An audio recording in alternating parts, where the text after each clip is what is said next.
Direcah Ajag Pikmin karya Dewi Ratna Damayanti.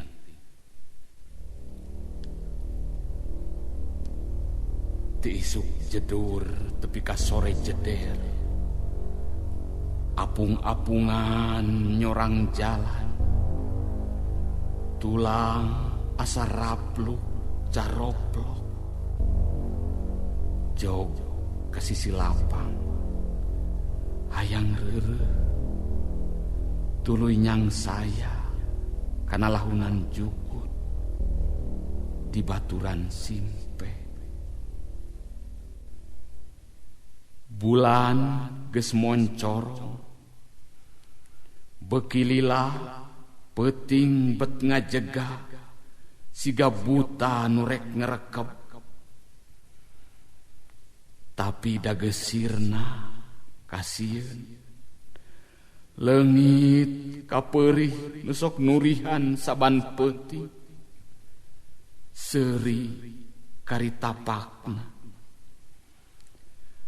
Hayang terus nangkarak bengkang di dieu, jeung peuting nu beuki antep ngagerihan.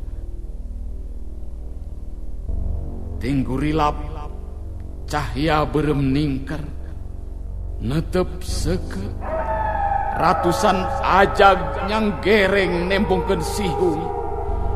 Pek teh teuing aing geus teu sieun paeh. Ajag ting kolebat nembongkeun kuku jeung sihung, beuki loba ngagimbung ngagulung, ting garajeleng ngaroweg awak. Ajag ngabedol suku, ajag ngagiwing leungeun, ajag ngarecas sirah.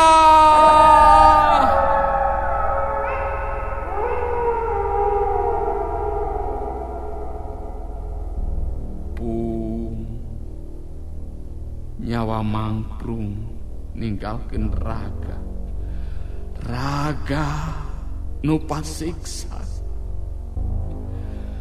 raga uing nu pasiksa.